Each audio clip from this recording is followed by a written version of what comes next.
Hermanos, buenos días. Los saludo en el nombre del Señor Jesús. Vamos con la copia de nuestras Biblias al libro de los Hechos, en el capítulo 16. Vamos a leer los 5 primeros versículos y sobre ellos vamos a hacer el estudio de la escuela dominical para este domingo con la ayuda del Señor. Hechos, capítulo 16, versículos del 1 al 5. La palabra del Señor dice: después llegó a Derbe y a Listra, y he aquí había allí cierto discípulo llamado Timoteo, hijo de una mujer judía creyente, pero de padre griego. Y daban buen testimonio de él los hermanos que estaban en Listra y en Iconio. Quiso Pablo que éste fuese con él, y tomándole le circuncidó por causa de los judíos que había en aquellos lugares, porque todos sabían que su padre era griego. Y al pasar por las ciudades les entregaban las ordenanzas que habían acordado los apóstoles y los ancianos que estaban en Jerusalén, para que las guardasen. Así que las iglesias eran confirmadas en la fe y aumentaban en número cada día. Que el Señor bendiga su palabra. Y esta mañana vamos a comenzar con la exposición del capítulo 16 del libro de los Hechos, y el contexto nos habla del segundo viaje misionero del apóstol Pablo, quien esta vez va a ir acompañado de Silas o Silvano. Y en estos primeros 5 versículos vamos a notar que resaltan 2 cosas. Primero, vemos a Pablo enlistando a Timoteo para la labor misionera. Eso lo vemos desde el versículo 1 hasta el versículo 3. Y segundo, en los versículos 4 y 5, los apóstoles hacen llegar a las iglesias las instrucciones en cuanto a las abstinencias que los creyentes de procedencia gentil las abstinencias, ¿no?, que habíamos visto que en el concilio de Jerusalén, como se le ha llamado, fueron dadas para los creyentes de procedencia gentil, y también ellos estaban viendo el estado de la prosperidad espiritual de las iglesias plantadas durante el primer viaje misionero. Entonces, esas son las dos situaciones que nosotros podemos notar aquí en los primeros 5 versículos de este capítulo 16. Derbe era una ciudad de Galacia y Listra estaba ubicada al noroeste de Derbe. Recordemos también un acontecimiento importante que había ocurrido en el primer viaje misionero de Pablo, el cual está registrado en el capítulo 14, cuando habíamos estudiado nosotros el capítulo 14 de este mismo libro, y es que en Listra el apóstol Pablo había sido apedreado. Fue en Listra donde a Pablo se le atribuyó también el carácter de la deidad, llamándolo a él los habitantes como Mercurio o Hermes. Al final, los habitantes de Listra, asusados por los judíos, terminaron apedreando al apóstol Pablo, arrastrándolo fuera de la ciudad, pensando que estaba muerto. Así dice el capítulo 14, versículo 19. Ese es un contexto que tenemos también que tenerlo en nuestro pensamiento, porque es importante para lo que vamos a estudiar ahora. Pero más allá de todas estas acciones hostiles que vemos que los judíos habían comenzado contra los apóstoles, contra Pablo y quien acompañaba a Pablo, los acompañantes de ellos, que daban evidencia que la situación podía ser peligrosa nuevamente para Pablo y los misioneros, el apóstol Pablo fue movido pues por el Señor, y él viaja de regreso a estas tierras para ver cómo es que estaban los hermanos que habían creído en el nombre de Jesucristo, porque tenemos que recordar que el número de los creyentes de procedencia gentil superaban en número a los creyentes de procedencia judía. Las ciudades donde Pablo había estado visitando, en su mayoría había ya habitantes judíos que habían establecido sinagogas en esos lugares y ellos también habían predicado pues la religión judía y habían ganado algunos prosélitos, como dice la Escritura. Y estos judíos que todavía practicaban la ley de Moisés, enseñaban a Moisés en esas sinagogas, eran hostiles al mensaje del Evangelio. Y la hostilidad de ellos hacia el cristianismo era una que, pues, como nosotros hemos estado leyendo y recordamos ahora, los impulsaba a ellos a matar a todo aquel que predicase a Cristo. Eso es lo que vemos en este contexto. Ese fue lo que ocurrió la primera vez que llegó Pablo con Bernabé a Listra, ¿no? Casi fue dado hasta por muerto. Podemos imaginar que esa manera como había sido apedreado, pues fue hasta el punto en que prácticamente el apóstol Pablo había perdido el conocimiento y estaba a merced de todos ellos. Y si no hubiese sido por los hermanos de la iglesia que estaban en Listra, pues hubiesen terminado con su vida. Y evidentemente que vemos detrás de todo esto la obra poderosa de Dios. Pero ahora vemos que Pablo quiere regresar, ¿no? ¿Quién regresaría a un lugar donde sabe que están los enemigos, que están aquellos quienes procuran su muerte? Bueno, Pablo regresa para allá y es evidente que esta es una actitud que nos enseña a nosotros el amor que Pablo sentía por los hermanos. Es una actitud también que nos enseña a nosotros la confianza que tenía el apóstol Pablo en Cristo. Él veía más allá de las personas, él veía más allá de esas actitudes hostiles, él veía más allá del peligro de su propia vida, él veía a Cristo y que su vida dependía del Señor. También es una actitud de fidelidad en el ministerio que el Señor Jesucristo le había encomendado pues al apóstol Pablo. Eso nosotros notamos en esta actitud de querer regresar allá a ese lugar, a esa ciudad en Listra. Ahora encontramos aquí unas palabras que son muy conocidas por nosotros. Estas palabras están en el versículo 1. Dice, y he aquí. Y esta es una expresión que se utiliza en las Escrituras cuando el autor va a introducir en su relato algo que no se esperaba. O sea, cuando Pablo llega a esta ciudad, ocurre algo que él no tenía pensado que podía encontrar allí. Y este hecho era el encuentro de los apóstoles con el creyente Timoteo. Es el mismo Timoteo a quien el apóstol Pablo le escribe 2 epístolas que llevan su nombre. En el Nuevo Testamento sabemos que hay primera carta del apóstol Pablo a Timoteo y también hay una segunda carta. Y este primer encuentro debe invitarnos a la reflexión acerca pues de este joven creyente, Timoteo. También tenemos que meditar en su madre, en su abuela y también en su llamado. Timoteo tenía como padres un matrimonio mixto. Y fíjense que cuando estaba haciendo mis notas, yo pensaba que también existen matrimonios mixtos dentro de la congregación. Hemos leído aquí en el versículo 1 que dice que había un discípulo llamado Timoteo, hijo de una mujer judía creyente, pero de padre griego. O sea, el padre no era creyente. El padre era, aunque les suene un poquito feo, era pagano, ¿no? Esa es la manera como es que estaba dividido el mundo para los judíos y paganos. Gentil significa pagano. Un pagano suena feo, pero es una persona que está sin el Dios verdadero, sin el Dios vivo, es un incrédulo. Pero le dice pagano, ¿no? Suena feo, es mejor no usarlo a veces, no es que esté mal que yo lo mencione, pero suena feo, y a veces como suena feo, es mejor decir gentil, o alguien que es incrédulo, ¿no?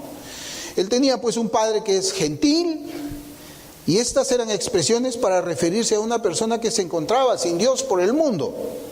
Sin embargo, no podemos afirmar que el padre de Timoteo haya sido ateo. Solamente era gentil. No dice la Escritura que era un ateo, un hombre que haya negado cualquier forma de deidad. No, él no era ateo, sino que posiblemente él rendía culto a algún o algunos de los dioses romanos de ese tiempo, ¿no? Creo que entendemos bien el contexto de cómo era la actitud, la vida de un gentil en ese tiempo, ¿no? Más cuando eran colonias romanas, cuando eran territorios ocupados por los romanos. Y esto, como le digo, debe haber llamado la atención de muchos. Hermanos, miren, aún en nuestros días hay una diferencia cuando hay un ser humano que nace de una judía y de un gentil, de un ser humano que nace de un judío y de una mujer gentil. ¿Saben quién es judío cuando hay un matrimonio, cuando había un matrimonio mixto en ese tiempo? Y hasta ahora se considera esa tradición. Es hijo de judía, tenía que ser el hijo de una judía. Entonces, el hijo de la judía se consideraba judío, aunque el padre no fuese judío, fuese gentil. Eso es hasta hoy día. Hasta hoy día el judío es así, el judío piensa de esa manera, ¿no? Aunque el judío tiene en un segundo plano a la mujer, pero es así. Esa es la manera como es que ellos consideraban a alguien judío. Entonces Timoteo era considerado prácticamente un judío, porque su mamá era judía. Eso también tenemos que considerarlo nosotros en este estudio, porque yo les decía que tal vez podríamos comparar a este matrimonio de los padres de Timoteo con un matrimonio actual de nuestros días, entre una hermana de la fe, una hermana en la fe cristiana, casada, por ejemplo, con un católico romano. El matrimonio mixto se considera mixto no porque una creyente busque casarse con un incrédulo, no, eso la Escritura lo prohíbe. El matrimonio mixto aparece cuando, en nuestros días, no en los días de Timoteo, aparece cuando, por ejemplo, hay un matrimonio que puede ser católico romano, o un matrimonio que puede ser ateo, o un matrimonio que puede ser musulmán, no lo sé, incrédulos, un matrimonio de incrédulos, y de repente el Señor salva a uno de ellos. Cuando el Señor salva a uno de ellos, ese matrimonio es un matrimonio mixto, no porque se casaron entre creyentes e incrédulos, sino porque eran incrédulos y el Señor salvó a uno de ellos. Entonces, esto hay que tenerlo en consideración porque este estudio es bastante bonito, es bastante alentador, sobre todo para las madres que son creyentes y están criando hijos. Y en primer lugar debemos decir que por causa de la fe en Cristo de su madre, el padre de Timoteo era santificado, porque así lo enseña la Escritura. Mire, por causa de la mamá de Timoteo, el papá de Timoteo era santificado, y mientras también Timoteo era considerado como santo delante del Señor. Así lo enseña la palabra de Dios precisamente cuando hay matrimonios mixtos. La primera carta de Pablo a los Corintios, capítulo 7, versículo 14, dice: porque el marido incrédulo es santificado en la mujer, y la mujer incrédula en el marido. Pues de otra manera, vuestros hijos serían inmundos, mientras que ahora son santos. No debemos confundir. Cuando habla de santos, no debemos confundir esta forma de santificación con aquella que proviene de la salvación del alma, sino que debemos entender que las bendiciones de Dios para uno de los padres que es creyente se extiende para toda la familia, comenzando con la bendición de escuchar la palabra de Dios, el Evangelio de Cristo. Por eso es que ahí Pablo añade en 1 Corintios 7 y el versículo 16, él dice: porque, ¿qué sabes tú, oh mujer, si quizá harás salvo a tu marido? ¿O qué sabes tú, oh marido, si quizá harás salva a tu mujer? O sea, había una confusión en ese día, ¿no? En esos días, y decían, bueno, ahora el Señor me ha salvado en un matrimonio incrédulo, y de repente salva a la esposa, y la esposa dice, pues yo no puedo estar casada con un pagano. Pero Pablo le dice, no debes separarte, La santificación de Dios, ese separar, esa bendición, no solamente te alcanza a ti, va a alcanzar a tu familia, ¿no? Va a alcanzar a tu familia. Y precisamente la bendición en la familia de Timoteo tuvo su inicio con la salvación de su madre, tuvo inicio con la salvación de su abuela, y una bendición grande que los hijos crezcan bajo la tutela de padres creyentes. Por eso es que la Escritura dice en 2 de Timoteo capítulo 3, versículos 14 y 15: pero persiste tú en lo que has aprendido y te persuadiste, sabiendo de quién has aprendido, y que desde la niñez has sabido las sagradas Escrituras, las cuales te pueden hacer sabio para la salvación por la fe que es en Cristo Jesús. ¿Ve usted? Es una bendición que haya una madre creyente en un matrimonio o un padre creyente en un matrimonio.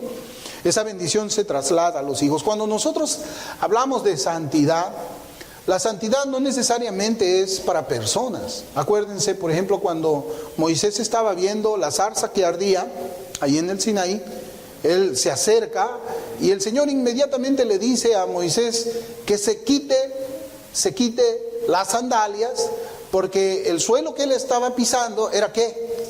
Santo. ¿Y por qué era santo el suelo? ¿Porque no pecaba? No, era porque estaba separado para Dios. Entonces, ese es el concepto de santidad que posiblemente podemos aplicar nosotros a un matrimonio mixto. Es santificado, es separado para Dios. Va a escuchar la palabra de Dios. Entonces, vemos pues que Timoteo tuvo la bendición de tener una madre creyente. Fue ella la que lo instruyó a su amado hijo en los caminos del Señor, y fue ella quien lo habría llevado también a los servicios de la iglesia cuando él era muy muchacho. Además también la mamá de Timoteo lo instruía en su casa, hacía un culto familiar también. Pablo todavía escribe un poco más. Él dice así en 2 de Timoteo capítulo 1 versículos 3 al 5: doy gracias a Dios, al cual sirvo desde mis mayores, con limpia conciencia, de que sin cesar me acuerdo de ti en mis oraciones noche y día, deseando verte, al acordarme de tus lágrimas para llenarme de gozo, trayendo a la memoria la fe no fingida que hay en ti, la cual habitó primero en tu abuela Loida y en tu madre Eunice. Estoy seguro que en ti también. Eunice crió a su hijo en medio de una ciudad plagada de idolatría, ¿no? Ella también tenía un esposo que era incrédulo. Y nosotros podemos preguntar, ¿y cuáles eran las posibilidades que el Señor salve a su hijo Timoteo bajo ese contexto? Y esta es una pregunta que puede ser vista, hermanos, desde diferentes perspectivas. Por ejemplo, sabemos que los varones tienen cierta inclinación a seguir los pasos de su padre. Aquí vemos que el padre de Timoteo había despreciado la salvación de Jesucristo. Él era gentil, pero el Señor tenía unos planes distintos para Timoteo. Y toda la instrucción que su madre y su abuela le dieron desde la niñez no volvió vacía. La palabra que ellas le habían enseñado al joven Timoteo no volvió vacía, sino que fue como un martillo que pulverizó el corazón de piedra de Timoteo. Dios hizo todo lo que él tenía planeado para este joven.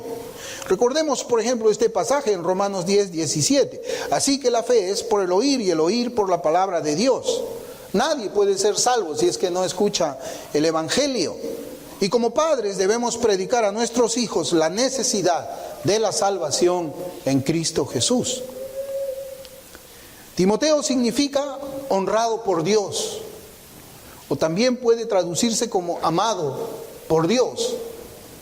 Y nuestro pasaje nos dice que los hermanos que estaban en Listra y en Iconio daban buen testimonio de él. No solamente en una ciudad, sino en otra ciudad también. La iglesia estaba dando un buen testimonio acerca de este joven llamado Timoteo. Y ese era un testimonio en la forma en cómo está escrito, continuo.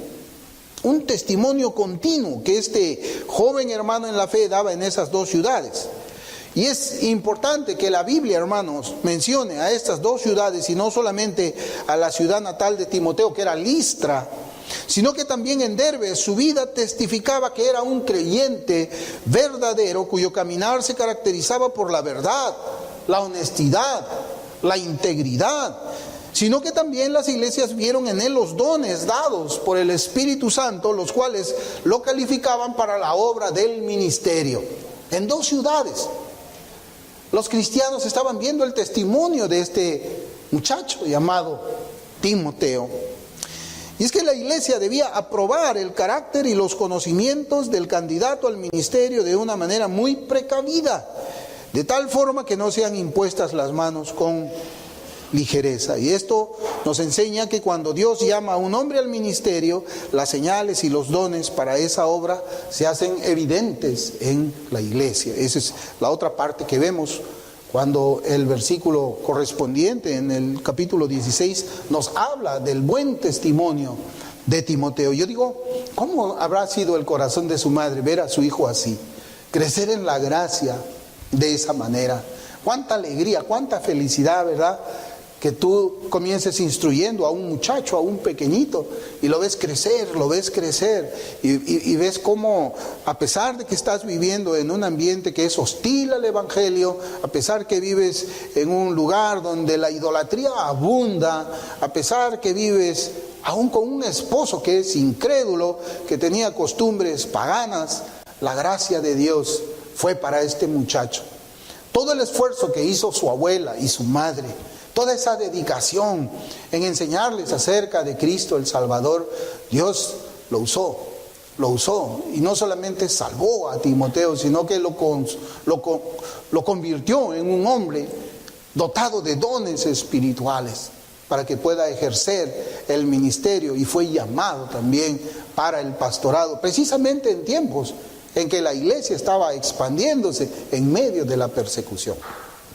Otra de las cosas que yo pensaba también, y pues esta parte sí, no sé, yo creo que la mamá y el papá, si bien aman a sus hijos, sienten de una manera diferente, ¿no?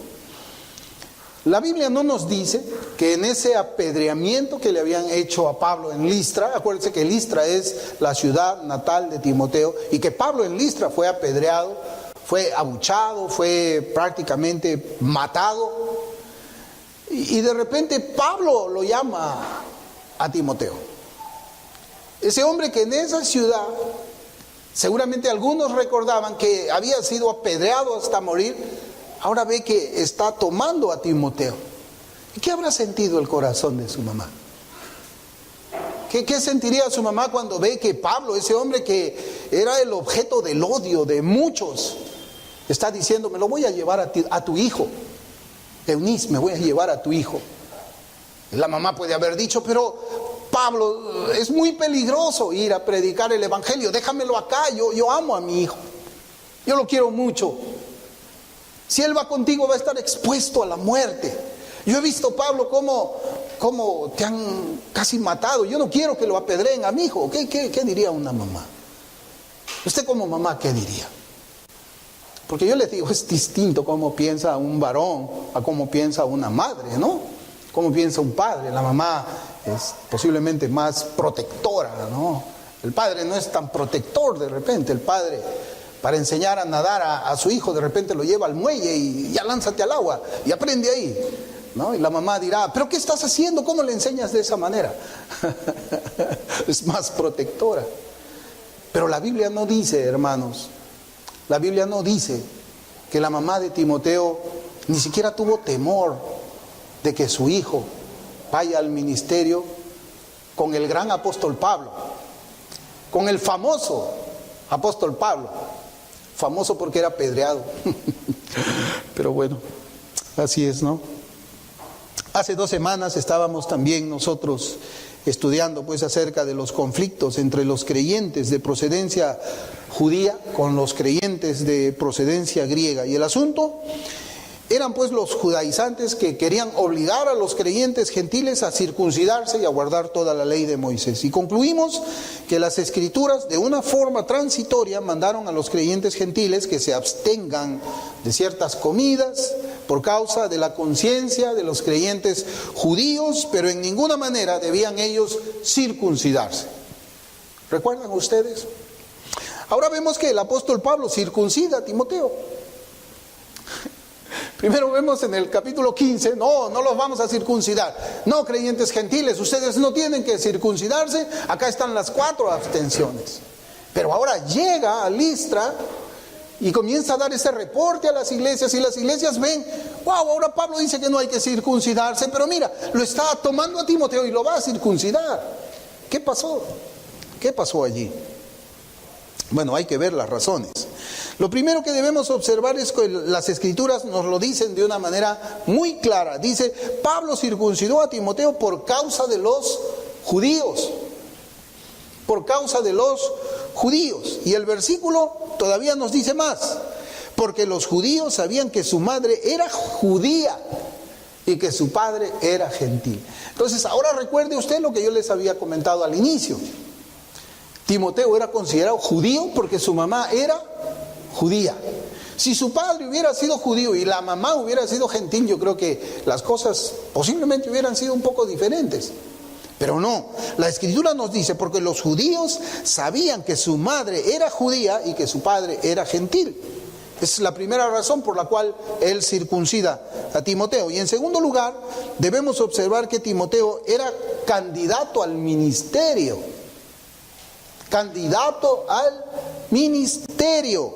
Lo mismo que también era el apóstol Pablo. Entonces, no debemos de perder de vista que Timoteo iba a ministrar también en una iglesia donde iban a haber creyentes que de procedencia judía y creyentes de procedencia gentil.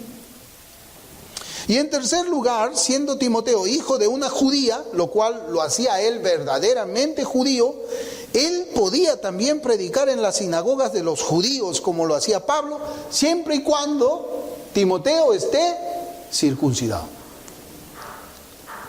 Cuando vemos todo eso, hermanos, desde esa perspectiva, podemos entender por qué es que Pablo estaba circuncidando a Timoteo. Él era ministro, él era hijo de judía, y como hijo de judía, él podía entrar a una sinagoga y predicar también. Él podía hacer uso de la palabra. ¿Por qué? Porque él era judío. Pero para predicar en una sinagoga tenía que estar, ¿qué? Circuncidado.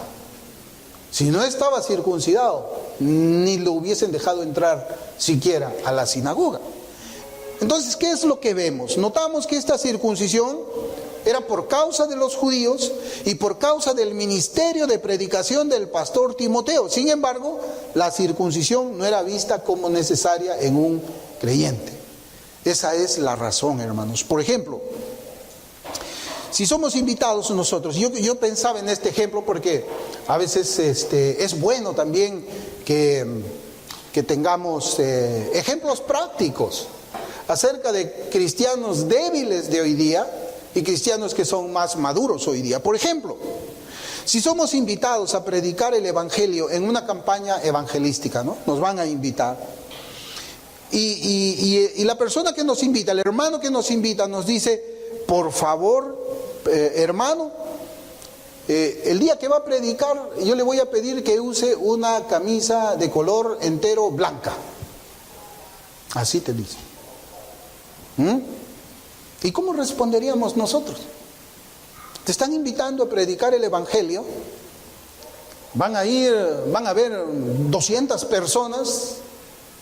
Quieren escuchar el mensaje. Están haciendo esfuerzos por llevar incrédulos. Pero te ponen una condición: que prediques con camisa de color blanco entero. ¿Qué harías tú? ¿Discutes con él? ¿Pero por qué? Déjame ir, a mí me gusta el color rosadito, me gusta a mí mucho, mira, yo voy a ir con mi camisa rosada. No, entonces no le vamos a permitir predicar. ¿Cómo responderíamos nosotros?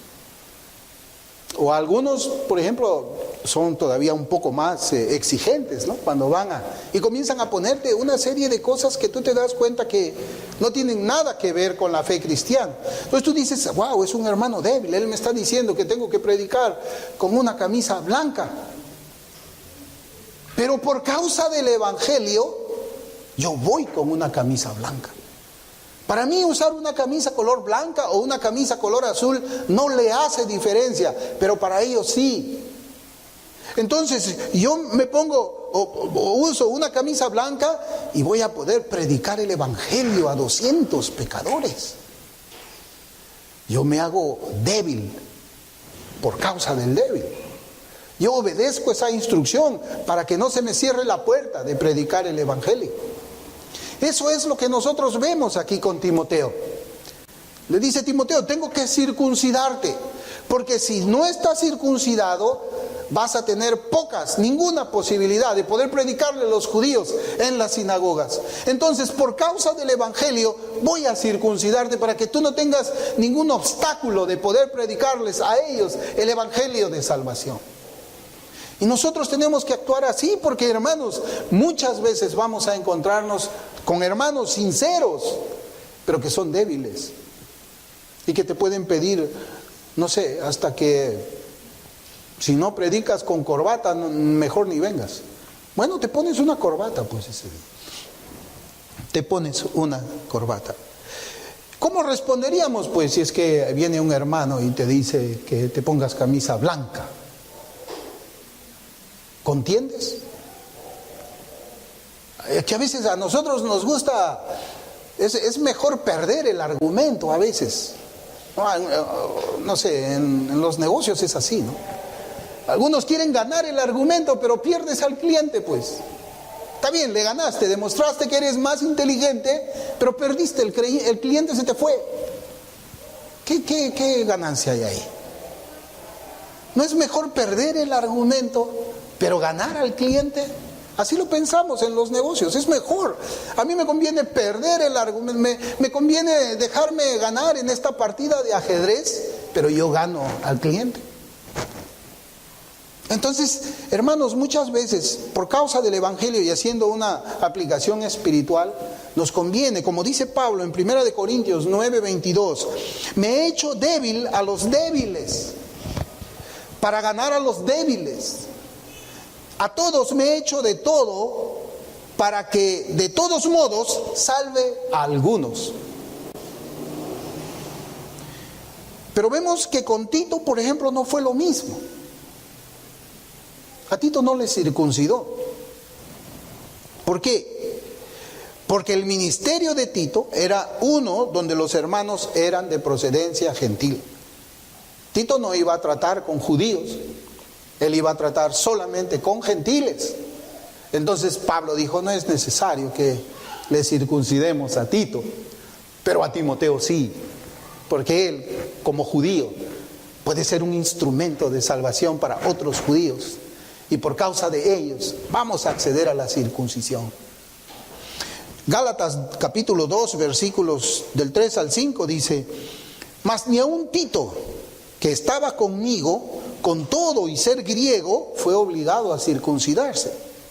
Y esto a pesar de los falsos hermanos introducidos a escondidas, que entraban para espiar nuestra libertad que tenemos en Cristo Jesús, para reducirnos a esclavitud, a los cuales ni por un momento accedimos a someternos, para que la verdad del evangelio permanezca con vosotros. Tito era 100% gentil. Timoteo era 50% judío y 50% griego. Esa era la diferencia. Los dos eran creyentes, pero su genealogía los convertía en instrumentos diferentes. Y había que someterse por causa del evangelio, por causa de la salvación de las almas, a acceder a cosas que sabemos que no son importantes para la salvación. Y entonces vemos pues que Pablo quitó esta piedra de tropiezo para el ministerio de Timoteo, pensando él en la salvación de los judíos. Y así tenemos que pensar siempre nosotros. Así, hacernos aprender, hacernos débiles para ganar al débil. Siempre va a encontrarse usted con hermanos que tal vez no tengan un conocimiento teológico pues que podemos tener nosotros, pero debemos de hacernos débiles, debemos de ser como el Señor, debemos ser humildes y dejarlo a Él que hable y que nos enseñe, aunque muchas veces lo que quieren enseñarnos no es ortodoxo, no es bíblico a veces, pero saber también cómo corregir, con mansedumbre, con humildad y con mucho amor. En Hechos 16, pues los versículos 4 y 5 dice: y al pasar por las ciudades les entregaban las ordenanzas que habían acordado los apóstoles y los ancianos que estaban en Jerusalén para que las guardasen. Así que las iglesias eran confirmadas en la fe y aumentaban en número cada día. Cuando dice que las iglesias eran confirmadas en la fe, quiere expresar la idea que ellas estaban haciéndose más sólidas, más firmes, más consolidadas, más fuertes.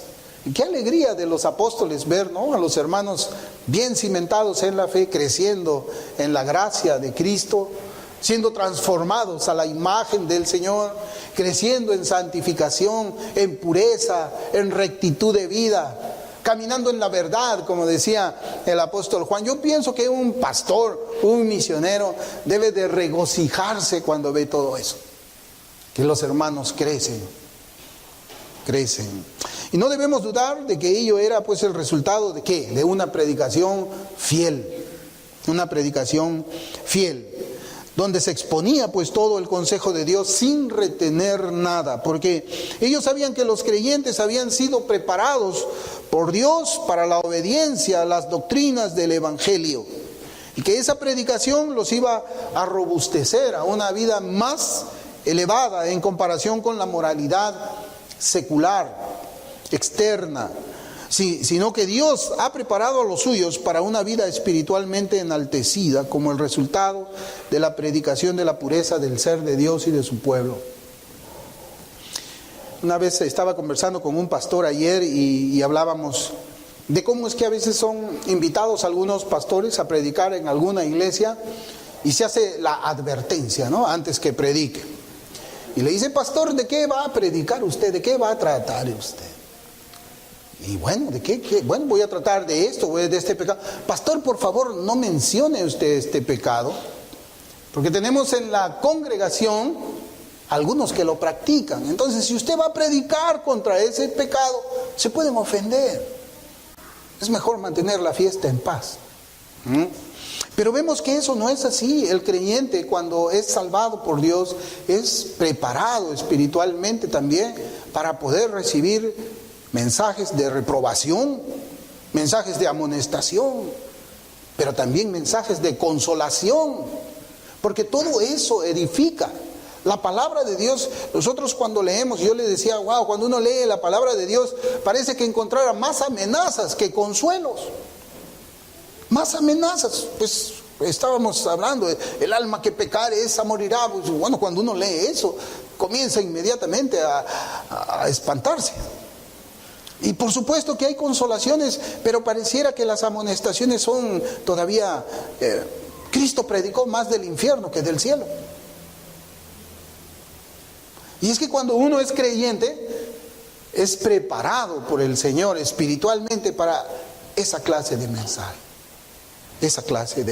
Cuando se nos dice que las iglesias también aumentaban en número, se refiere a las nuevas conversiones que eran también el resultado de predicar el Evangelio y sus demandas. La predicación fiel, hermanos, yo les voy a decir, es la predicación más efectiva. Dios espera que esa predicación nos haga crecer a la estatura de Cristo, como yo les decía, haciendo que los gentiles alaben a Dios por la vida nueva que nos ha dado. Hay una diferencia entre un creyente y alguien que no es creyente, entre un santo y uno que no es un santo. Y esa diferencia debe notarse.